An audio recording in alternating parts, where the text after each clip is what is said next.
Caroline Syddall. And this again is a LTP submission and a climate change submission. Oh, Thank you. Tēnā koutou katoa. To begin with, I'd like to say that I was surprised that in this time of a climate emergency, the long-term plan and climate change strategy are separate documents, and I feel that neither document addresses climate change issues seriously enough. I will talk to climate issues first. In 2002, you commissioned an Impacts of Climate Change in Christchurch report. Then in 2010, you produced a Climate Smart strategy, which included such things as understanding the impacts of climate change, monitoring, reporting, growing council and community capacity, and fostering partnerships. Now, we have the current strategy, which talks about establishing a climate leadership group, completing a climate change risk assessment, engaging with communities, promoting awareness, identifying options, and planting 500 fruit trees. Are you kidding me? You declared a climate emergency 2 years ago, yet the next steps in the program are still about developing partnerships, collecting information, and understanding the issues. What have you been doing since the Climate Smart strategy, beyond, I admit, some excellent drainage work? I appreciate that the earthquakes and central government takeover got in the way since 2010, but there has been plenty of time since for the information collection and relationship building to have been done. We need to do more for Christchurch is a massive understatement. We need faster action here. A climate emergency is just that, and it requires action now. I'm going to focus on the net zero emissions goal. With land transport contributing to 36% of emissions, we need to make some major changes in order to get people out of private vehicles and onto public transport and into an active transport mode. We need to change how the city is shaped in order to change behaviour. In terms of public transport facilities, the Riccarton Road waiting rooms are precisely the sort of facilities that we need, as my co-submitter here said, to make bus use comfortable and normal. If you really can't afford to keep the facility going at present, and I really think you should keep it going, then you need a medium-term plan where these become the norm at all high-use interchanges.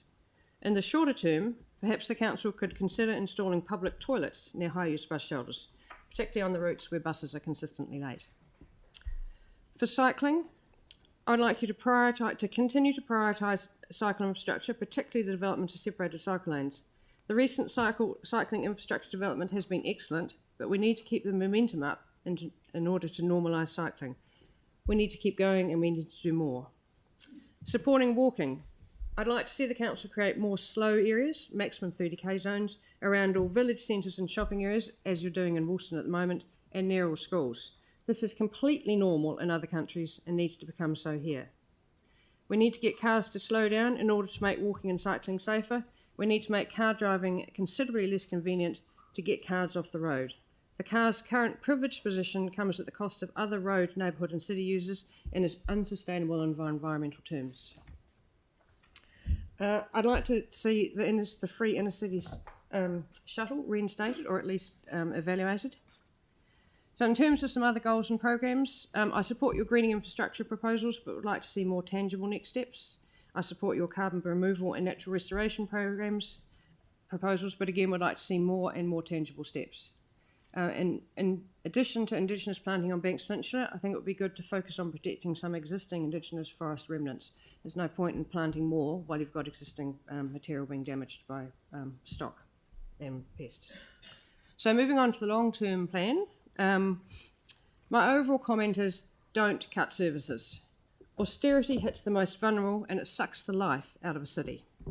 To have effective communities, you need to have community spaces and services that work well for people.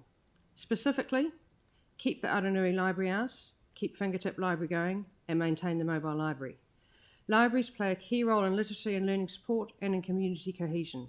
Community building is a key council service. It's not all just about wastewater and roads. Continue funding for community organisations. These groups can help the city achieve its goals, particularly around looking after the environment. We can see that the council can't do this on its own, so put more support in to community groups rather than taking it out. In terms of heritage buildings, I strongly support the Arts Centre. As a whole city block, it's a very significant heritage site.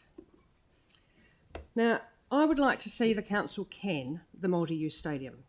If completed, this will create a large dead space right where the central city links with the inner city suburbs and will make active transport between the two less appealing and less safe at night. Its construction is also sucking a huge amount of money out that could otherwise be spent on creating a more climate change ready city, or a more socially invested city. This stadium already fails against town planning standards, will contribute very little to community building, and will also likely be an ongoing financial disaster.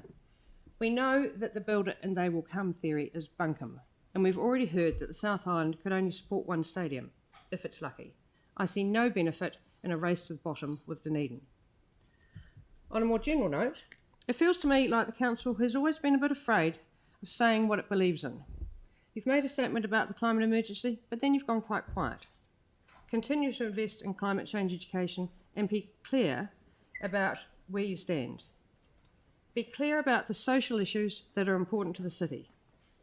Think about getting key messages out to people. Why not run something like a sticker campaign on rubbish and recycling bins? Say one topic each quarter, e.g. recycling, water saving, looking after your neighbours, looking out for pedestrians, etc.